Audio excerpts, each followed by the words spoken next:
téléspectateurs, soyez les bienvenus au Club 701 Club, toujours ouvert pour vous recevoir et recevoir aussi ce cher ami fidèle, là, le pasteur. Merci Massi, bienvenue aussi. Merci. Bonjour les amis, c'est toujours un plaisir de savoir que vous êtes là dans ce numéro spécial pour vous, le Club 700, n'est-ce pas Massi? Oui. Encore? Beaucoup. Ah, merci. Alors, voilà, nous allons d'abord vous dire de garder toujours la joie, quelles que soient les situations et les circonstances. Mais voyons ici l'histoire de Gilbert. Il a eu un grave accident de moto et les médecins n'avaient aucun espoir pour sa survie. Comment s'en sortir? Suivez l'histoire.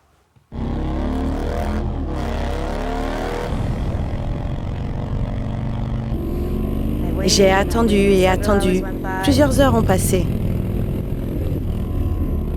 D'abord, je lui ai envoyé un texto, puis j'ai essayé de l'appeler. Il ne répondait pas. C'était très inhabituel de la part de Gilbert.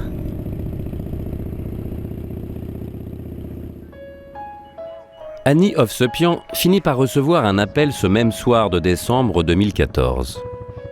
Son mari, Gilbert, avait eu un accident de moto et avait été emmené à l'hôpital d'Huntington de Pasadena, en Californie. Annie ne reçut que peu de détails et pria que ce ne soit rien de grave. Mais à l'hôpital, le médecin-chef lui donna toutes les explications. Je pensais qu'il allait me dire quelque chose comme « Vous pouvez aller lui rendre visite ». Au lieu de cela, il m'a dit d'aller lui faire mes adieux.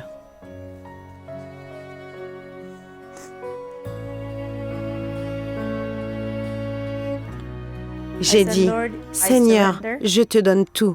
Prends le contrôle. » Gilbert était sorti de la route et avait percuté un flanc de montagne, tête la première. Outre des fractures multiples, il souffrait d'importants traumatismes crâniens. Les médecins ne croyaient pas qu'il survivrait à ces blessures. Mais au contraire, la famille et les amis qui se réunirent pour prier y croyaient fermement. Dans mon cœur, je priais en disant « Seigneur, tu vois toutes choses, tu sais ce qui nous attend. » Honnêtement, si je n'avais pas eu ma foi, ça m'aurait été impossible de faire face. Au cours de la nuit, le pronostic changea. Ils ont commencé à dire « On dirait qu'il va survivre, mais il sera paralysé depuis la nuque jusqu'aux pieds. » 2 jours plus tard, Gilbert se réveilla et des examens confirmèrent qu'il n'était pas paralysé. Mais tout n'était pas fini. Il allait devoir surmonter son amnésie tout en faisant face à de multiples opérations et à des mois de kinésithérapie. Et même alors, les médecins s'attendaient à ce qu'il ait des handicaps permanents. Nous avons persévéré et prié. On priait et on faisait un pas en avant, puis on priait encore et on faisait un autre pas en avant, et ainsi de suite. Gilbert était pleinement conscient de ce qui était en jeu. Et il mit toute sa foi en Dieu. Je savais que Dieu allait agir, qu'il allait changer les choses et qu'il était là avec moi. Et cela parce que ce n'était pas la première fois que Dieu protégeait sa famille au travers d'épreuves difficiles. Lorsqu'ils vivaient en Iran, ils furent persécutés à cause de leur foi. J'avais 17 ans lorsque mon père a été tué en martyr, de 26 coups de couteau. Est-ce facile? Non. Sa grâce a-t-elle suffi? Oui, sa grâce a été suffisante, même dans ce cas-là. Après une année d'opération et de rééducation, une seule chose n'avait pas repris sa pleine fonctionnalité. Les doigts de sa main droite restaient fermés en raison de dommages nerveux. De tout ce qui aurait pu lui arriver, c'est cela qui perturba Gilbert le plus. Il estimait que son but et sa passion étaient de diriger les autres à louer Dieu grâce à ses talents de pianiste. Ils m'ont dit « Gilbert, tout ça c'est fini, il n'y a aucune chance. » Ma main restait ainsi tout le temps. Je ne pouvais pas bouger mes doigts. Je ne pouvais même pas donner une poignée de main.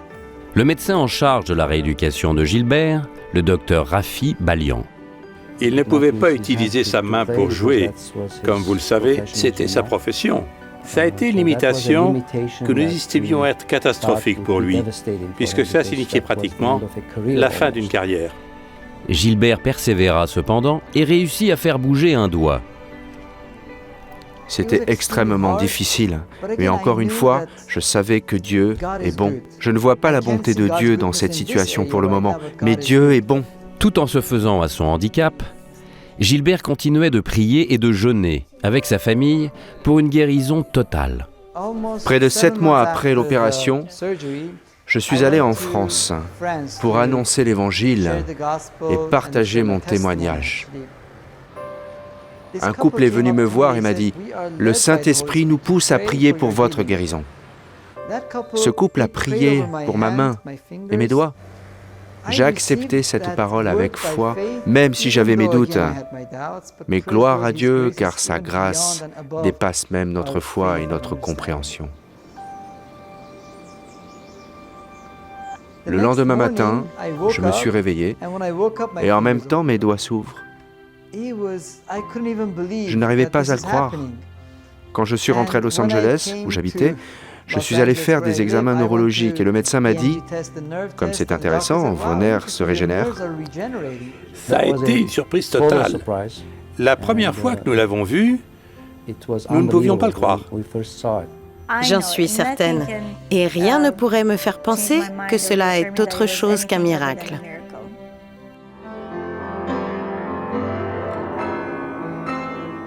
Sa foi et sa détermination ont joué un rôle important dans son rétablissement.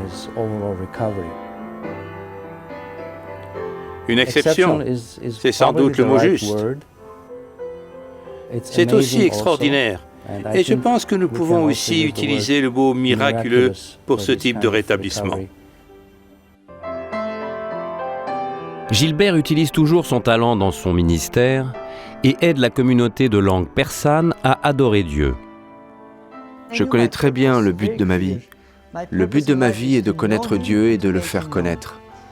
Et grâce à cet accident, j'ai eu la chance de le connaître beaucoup mieux. Gloire au Seigneur.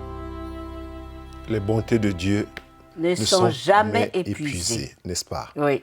Et il est fidèle. Oui. Et les médecins qui disaient que même si par extraordinaire, ouais, il s'en sort. Gilbert vivait, il serait comme un légume.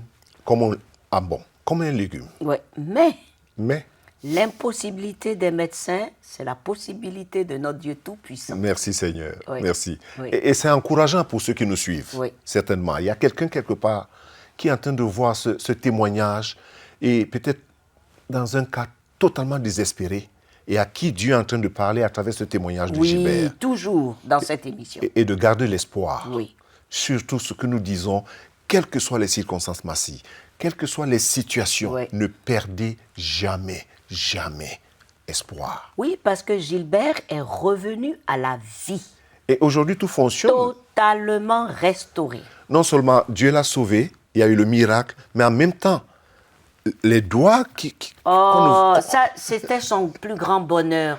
Il peut continuer à servir son Seigneur dans la louange et l'adoration. Dieu est fidèle. Très fidèle. Les amis, ceci c'est pour vous encourager. Vous encourager à garder l'espoir et la foi, quelle que soit votre situation. Et je sais que Dieu parle à quelqu'un en ce moment, qui est en train de regarder ces témoignages et qui s'attend à ce que Dieu fasse son miracle. Il est là, mais ne nous quittez pas. À tout de suite.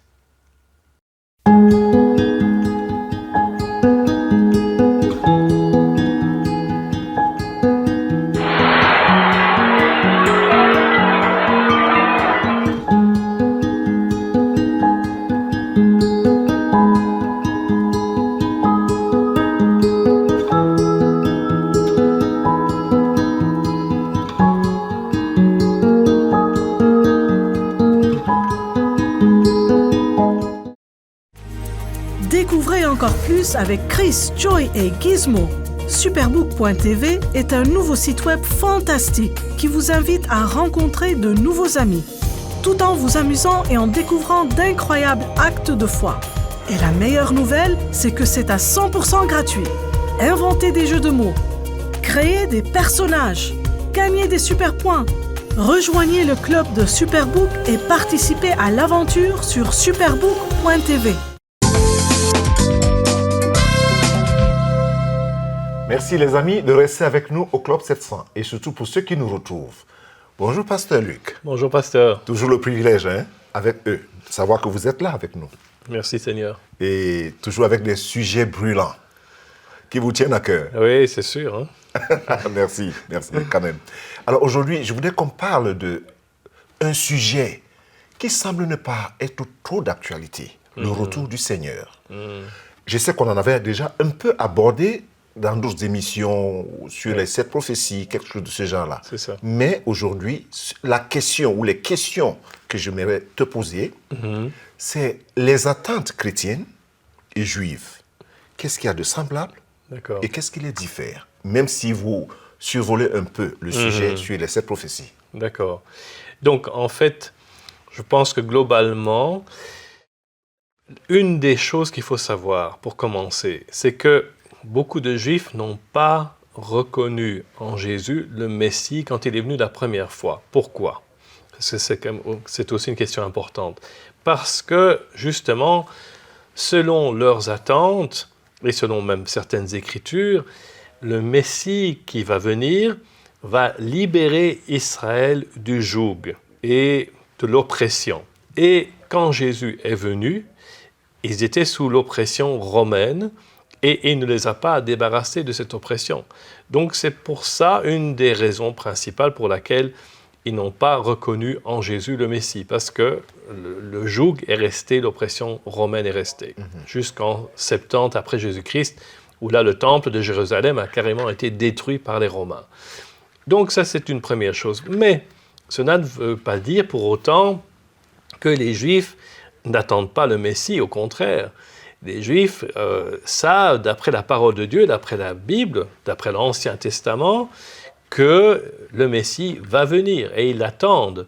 Et d'ailleurs, chaque matin, à la fin des prières matinales, vous savez que les Juifs ils prient 3 fois par jour, les musulmans 5 fois par jour, et les chrétiens, je ne sais pas combien de fois ils prient. Merci. On espère qu'ils prient au moins 1 fois par jour, mais enfin bon, à la fin de la prière matinale, donc les Juifs prient, je crois, avec une foi entière dans la venue du Messie. Et même s'il devait se tarder, sa venue devait être retardée, néanmoins, je l'attendrai. Et je l'attendrai jusqu'à ce qu'il vienne. Et voilà ce qu'il déclare tous les jours. Dans leur formule de prière. Voilà. Donc on voit que cette attente du Messie, c'est quelque chose de réel, de concret, et qu'ils s'attendent, et c'est déjà même arrivé, qu'il y a eu malheureusement des faux Messies, notamment dans le judaïsme, des gens qui ont prétendu être le Messie, et puis bon, ça s'est vérifié qu'évidemment ce n'était pas le cas. Mais donc les Juifs, encore aujourd'hui, attendent la venue du Messie, et pour eux, comme j'entendais quelqu'un qui disait, pour nous les Juifs ce sera sa venue, et pour vous les chrétiens ce sera son retour. Donc, est-ce qu'il s'agit de la même personne? Moi, je pense que oui. Mais bon, certains vont peut-être discuter la question. Tout à fait. Mais de toute façon, d'un point de vue maintenant biblique, le Messie qui va venir, finalement, le Messie que nous attendons, qui va revenir, Jésus qui revient, il ne revient plus comme un bébé dans la crèche. Il ne reviendra plus comme un agneau, mais il reviendra comme le lion de Juda. C'est ce qui est écrit dans le livre de l'Apocalypse, au chapitre 5, qu'il sera le lion de Juda. Donc, il vient pour juger les vivants et les morts, c'est ce qui est écrit. Donc, il va venir en effet à ce moment-là comme un libérateur qui va ôter le joug de l'oppresseur. Et qui est l'oppresseur pour nous tous dans le monde, juifs et non-juifs? C'est Satan. C'est lui qui nous oppresse, qui nous écrase et qui nous fait tomber dans le péché. Donc il y a cette attente de ce Messie, et pour moi, je crois que c'est la même chose, c'est-à-dire qu'on attend que le libérateur arrive. Il y a d'ailleurs ce verset, ce très beau verset dans Romains chapitre 11, verset 26, qui dit « Le libérateur viendra de Sion ». Et donc on voit qu'il vient nous libérer une fois pour toutes, de l'esclavage du péché et de l'oppression du péché. Alors, ce qui est semblable entre les deux attentes, celle de l'attente chrétienne et des Juifs, c'est que nécessairement, obligatoirement, quelqu'un va venir ou quelqu'un va revenir, d'après vous, et les explications que vous donnez sur la parole de Dieu. Et aujourd'hui, est-ce que c'est le message qu'on entend dans nos églises ou partout? Est-ce que le vécu du retour ou de la venue, comme on veut, ça dépend de là où on se tient, la venue ou bien le retour, est-ce que c'est le vécu? Mais malheureusement, je pense que c'est un sujet qui n'est pas assez abordé dans la plupart de nos églises. Il est rare d'entendre des messages sur ce qu'on appelle l'eschatologie, qui donc est l'étude de la fin des temps, les événements de la fin des temps. Et justement, j'avais déjà abordé la question dans une émission précédente en parlant des 7 prophéties qui doivent encore être accomplies. Donc, je ne vais pas revenir là-dessus maintenant. Mais il y a 7 grandes prophéties qui englobent différentes choses, notamment, par exemple, la guerre qui va arriver. On sait qu'il y aura encore la guerre de Gog et Magog, il y aura la guerre d'Armageddon. Il y a encore des guerres terribles qui doivent se passer avant la fin des temps. Donc, ce sont des choses dont on doit être conscient. Et c'est vrai qu'on doit aussi être lucide. Ce n'est pas pour rien que Jésus disait « veillez et priez », parce que je reviendrai comme un voleur pendant la nuit. C'est-à-dire qu'au moment où on ne s'y attendra pas, quand les hommes crieront « paix, paix et sécurité », c'est à ce moment-là, tout à coup, que ce désastre va nous tomber dessus. Donc même, il y aura une espèce de forme de paix, une certaine paix d'harmonie entre les nations, finalement, mais ça ne va pas durer longtemps, parce que le seul véritable qui peut apporter la paix dans notre monde, c'est le prince de la paix. Et son nom, c'est Jésus. Pasteur Luc, une impression personnelle, c'est que c'est un peu comme pour certaines personnes, je vais dire, comme des contes de fées, quand on parle du retour du Seigneur, n'est-ce pas? Mais ce n'est pas du tout un conte de fées. N'est-ce pas? Pour moi, c'est la réalité. C'est la réalité. Et je l'attends. Et comme le disent les Juifs, même s'il devait retarder, je l'attendrai quand même.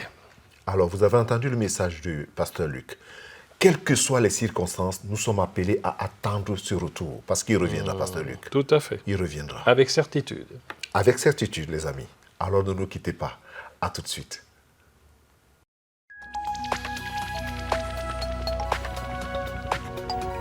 Si vous avez des questions spirituelles, des besoins de prière ou même si vous avez besoin de conseils, n'hésitez pas à nous contacter aujourd'hui à cette adresse ou au numéro suivant.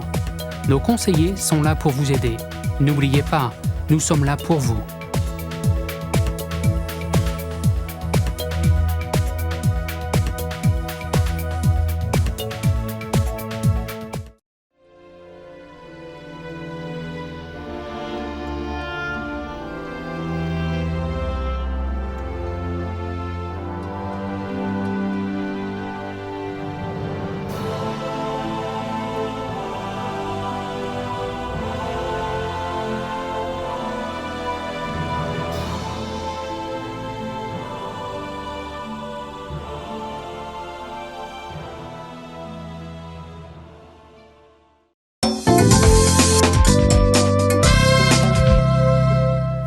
Merci de rester avec nous au Club 700. Ce que Dieu voit et ce que Dieu lit, on va le dire comme ça. Vous savez, pour être grand devant les hommes, respecté, obéi, il faut qu'on soit petit devant Dieu. Mais celui qui est petit aux yeux de Dieu, sait aussi le mieux s'accommoder aux plus dures exigences de la vie. Aux situations inférieures, par exemple, au dernier rang, il demeure grand, comme il est modeste au premier. Car il sait qu'il n'y a qu'une seule grandeur, celle de l'âme, qui tient devant Dieu. Et c'est pour cela que jamais il ne touchera au commandement ou en commandant les autres, au droit sacré et inviolable des autres. Et que dans l'humilité ou même dans la servitude, il garde sa noblesse.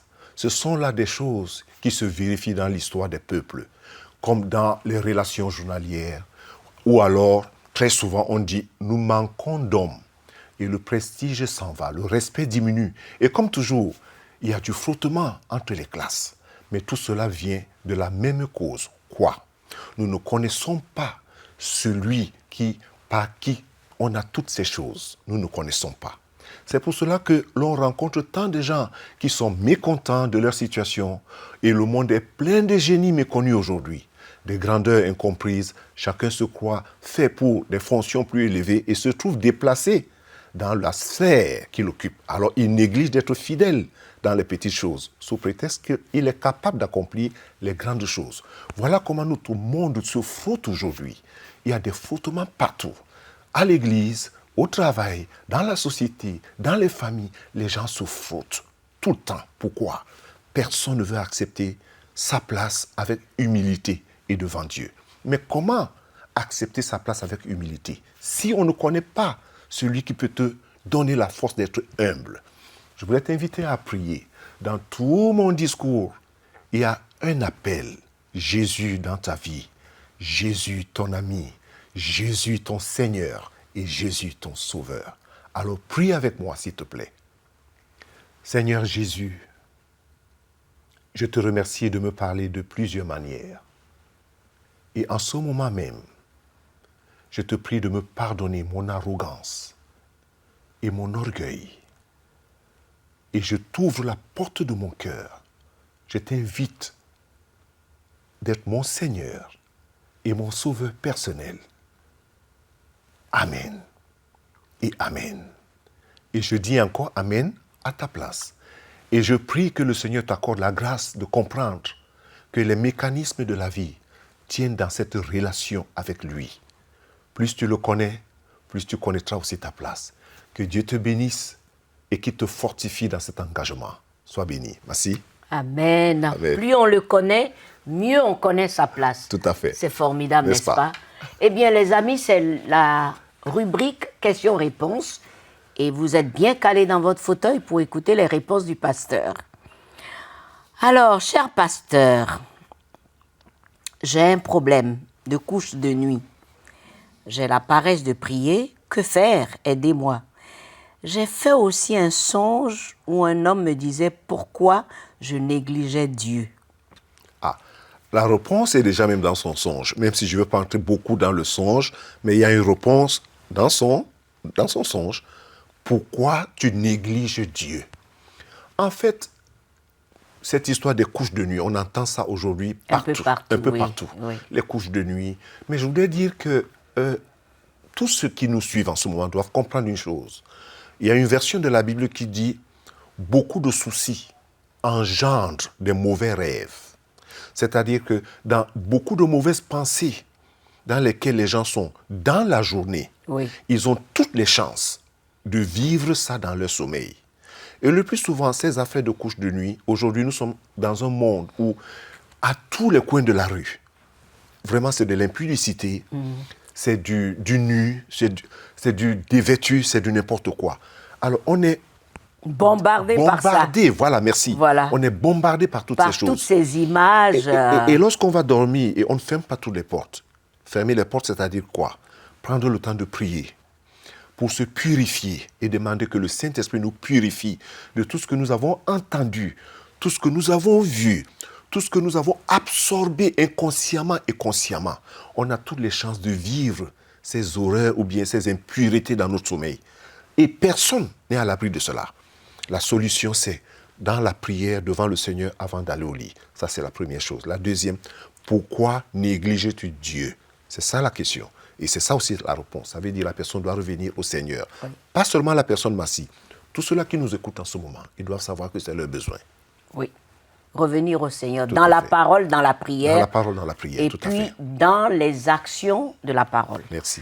Merci, pasteur. Alors, voici la deuxième. Comment éviter les tentations? Il y a un verset biblique que j'aime beaucoup. Comment le jeune homme rendra-t-il pur son sentier? C'est dans le psaume 119, en se dirigeant d'après ta parole. Comment éviter les tentations? En fait, c'est très simple, Massi. Plus on se nourrit de la parole de Dieu, plus on se nourrit de la prière, plus les tentations prennent leur distance. Ça, c'est très important. Bon secret, ça. Oui. En fait, les gens pensent aujourd'hui que la tentation, ça vient au hasard. Non. Où est-ce qu'on est tenté le plus souvent? C'est dans nos pensées, Massi. C'est là où tout se passe. Comment éviter? C'est se nourrir des Saintes Écritures. Parce que la parole de Dieu nous purifie. La parole de Dieu nous nourrit aussi. Oui. Et en même temps, la parole de Dieu nous arme. Ça nous arme contre toutes ces tentations. Et c'est important. Merci beaucoup, pasteur, pour toutes ces réponses. Ça va vraiment aider nos amis. Merci. Merci. Et vous, n'hésitez surtout pas à envoyer vos questions. Il est toujours content de répondre. Et gardez l'assurance. Croyez que Dieu peut vous délivrer. Maintenant, allons en Inde pour nous réjouir avec Grâce, qui avait été abandonnée par son mari et qui luttait pour survivre avec son fils. Regardez. Le père de Joseph abandonna sa famille lorsque sa mère, Grâce, devint chrétienne. Il n'a jamais aimé que j'aille à l'église et que je suive Jésus. Nous nous disputions toujours à ce sujet. Après la naissance de mon fils, il nous a abandonnés. Pendant 8 années, Grace travailla comme servante pour plusieurs familles. Elle avait du mal à pourvoir à ses besoins et à ceux de Joseph. Quand je rentrais à la maison après l'école, il n'y avait rien à manger. Et je n'avais pas de jouets pour m'amuser. Très souvent, ma mère et moi restions assis à pleurer. Ils prièrent Jésus pour lui demander un meilleur emploi. Ensuite, le pasteur de Grace lui parla d'un cours de couture offert par Sibienne. Après avoir terminé le cours de 6 mois, Sibienne donna à chacune une machine à coudre neuve. En cousant des blouses et des robes, je gagnais assez pour prendre soin de mon fils. Nous avons aussi fait un cadeau à Joseph. Avant, je n'avais pas de jouet avec lequel jouer. Mais maintenant, vous m'avez donné une petite voiture. Joseph bénéficie aussi d'une autre chose qu'il n'avait jamais pu avoir, un repas chaud après l'école. Je remercie Dieu d'avoir donné autant de générosité à Sibienne pour nous aider. Grâce à votre aide, je suis heureuse de gagner ma vie en cousant. Merci, Sibienne. Il y a toujours une réponse qui vient quelque part. Oui, et puis Grace, ce qui est intéressant, c'est qu'avant d'avoir la machine à coudre, elle a appris à coudre. Ah oui. Donc, elle a eu un métier, elle est heureuse. Elle est plus occupée maintenant et plus épanouie. Et occupée, épanouie, et puis la nourriture sur la table. Surtout le ventre affamé qui n'a point d'oreille, quand on voit. Comme on dit chez nous. Chez nous, voilà. Et de savoir que quelque part dans le monde, dans un coin, dans ce monde-ci, il y a quelqu'un, il y a une famille comme celle-là qui attend, qui est dans le besoin. Et ça édifie, ça encourage les partenaires de Club 700, de CBN. De voir que leur argent travaille. Oui. Leur don travaille. En fait, c'est pour dire, je ne peux pas y aller moi-même. Je ne peux pas prêcher comme Maman Massi, comme les gens l'appellent, ou Papa Kofi, mais je peux envoyer mon don.